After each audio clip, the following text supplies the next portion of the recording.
नमस्कार दर्शक बंधु, आज आम जाना शंख पूजा करने द्वारा कि लाभ मिले। आपण मानक घरे शंख तो निश्चय थी, केवल आपण घरे नुहे आम प्राय प्रत्येक व्यक्ति घरे शंख रही थाए। जोड़े शंख गोटे शंख एमती लोक रखी था जहाँ जानी आपण मैंने संध्यारे बजाती सका बजाती तो सहित ठाकुर घरे पूजा करी। तेबे शंख को बजाइवा द्वारा कौन हुए, शंख पूजा कले कि लाभ मिले। बंधुगण जाणी रखु, केवल पूजा नुह शंख को देखिए किसी लोक हाथ में धारण करते।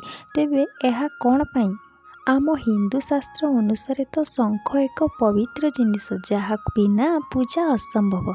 जार ध्वनि न बाजिले कौन भी पूजा संपूर्ण हो न थाए। जदि आपण भी जड़े हिंदू परिवार आपण को शंख विषय एति जना ना, तेबे ये वीडियो को स्किप न करी शेष पर्यंत निश्चय देखंतु। फ्रेंड्स, शंख विषय किए बा न जाने, प्रतिदिन सकाळ होगा मात्रे पूजा करने आमको शंख दरकार होता है। पूजा करने पर शंख को न बजाइले आमर पूजा असंपूर्ण रही जाए। ठीक यही संध्यारे जितेबले माता वृंदावती पाखे आम सन्ध्या धूप दे था ना, से शंख न बजाइले आम संध्या असंपूर्ण रही थाए। तेणु यह तो आम जानिले कि शंख बजाइवा द्वारा पूजा संपूर्ण होता है, किंतु शंख बजाइवा द्वारा आउ कौन होता है? प्रत्येक कार्य पूजा पाठ रे शंख कहीं बजाई था, आसतु आम जानिबा।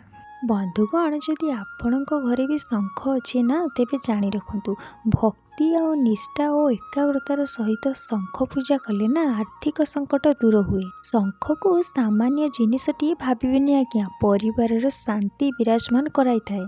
गृह रे शंख ध्वनि बाजिले शत्रु दमन हुए, ता सहित दुष्ट ग्रह कबलरू रक्षा मिले।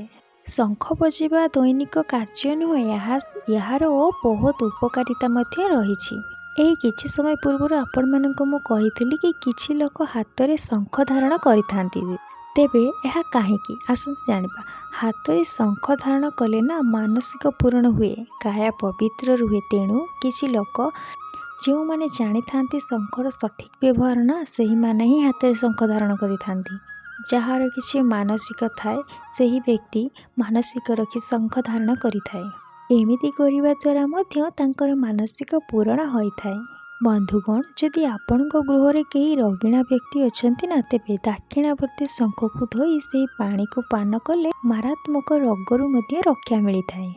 बंधुगण, जदि कौनसी व्यक्ति दाक्षिणावर्ती शंख को गृह रे रखी तार पूजा अर्चना करी एही मंत्र को 108 थर जप करे, तेबे ता परिवार सर्वापेथ मंगल होगा सहित गृह रे धन ऐश्वर्य वृद्धि हुए।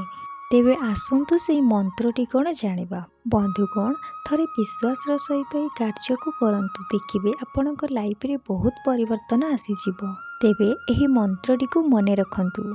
ओम ग्लीं श्लीं क्लीं ब्लूं दक्षिणावर्ते शंखाय नमः।